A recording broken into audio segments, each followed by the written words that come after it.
তোরা চুরি করেছে, আমি বলি তোমার বড় বড় চোরগুলো বসে আছে উত্তরপ্রদেশে, রাজস্থানে, মধ্যপ্রদেশে, বিজেপির ডাবল ইঞ্জিন সরকারে, তাদের জন্য তুমি কি করেছো? দেশের সরকার বাংলার প্রতি ঈর্ষাপরায়ণ।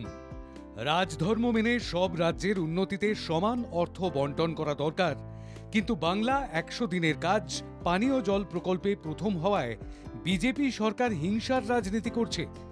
গ্রামীণ রাস্তা প্রকল্পে 5 বছর সেরা হয় বাংলা। ইলাম বাজারের পরিষেবা প্রদানের অনুষ্ঠান থেকে আরও সুর চড়ালেন মুখ্যমন্ত্রী মমতা বন্দ্যোপাধ্যায়। ডবল ইঞ্জিনের রাজ্যে দুর্নীতি বাড়লেও কোনো ভ্রুক্ষেপ নেই কেন্দ্রের, আর বাংলার প্রতি বঞ্চনার রাজনীতি চলছে লাগাতার। কেন্দ্র কথা দিলেও কাজ করছে না, বাংলার সরকার কথা দিয়ে কথা রাখে। 45 লক্ষ মাটির বাড়ি তৈরি করেছে রাজ্য, আরও 28 লক্ষ পাকা বাড়ি তৈরি করা হচ্ছে। 77 লক্ষ জব কার্ড হোল্ডারকে কর্মশ্রী প্রকল্পে কাজ দেওয়া হচ্ছে রাজ্যের তরফে।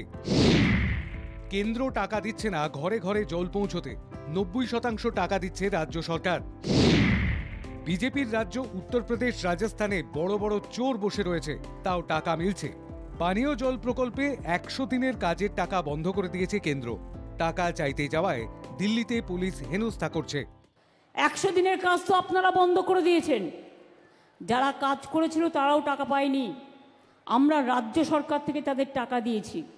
তারা দিল্লিতে গিয়েছিল গরিব মানুষগুলো আন্দোলন করতে গিয়ে, তাদের সবার বিরুদ্ধে এফআইআর করে দিয়েছে।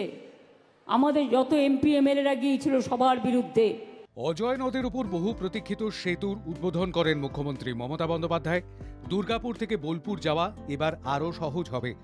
রাজ্যের মুখ্যমন্ত্রীর উদ্যোগে বীরভূমের জয়দেবের এবং পশ্চিম বর্ধমানের বিদবিহারের অজয় নদের উপর গড়ে উঠেছে স্থায়ী সেতু। 138 কোটি টাকা ব্যয়ে পূর্ত দপ্তরের উদ্যোগে এই সেতু নির্মাণ হলো। নাম দেওয়া হলো জয়দেব সেতু। সেতু নির্মাণের ফলে উপকৃত হবে 2 জেলার মানুষ। পণ্য পরিবহনে উত্তরবঙ্গের সঙ্গে দক্ষিণবঙ্গের যোগসূত্র আরও নিবিড় হবে। মুখ্যমন্ত্রী আশ্বস্ত করেন, পরিযায়ী শ্রমিকদের বাংলায় কাজ দেওয়া হবে। মোদির গ্যারান্টি কাজ না দিলেও বাংলার গ্যারান্টি বজায় থাকবে কর্মশ্রী প্রকল্পে।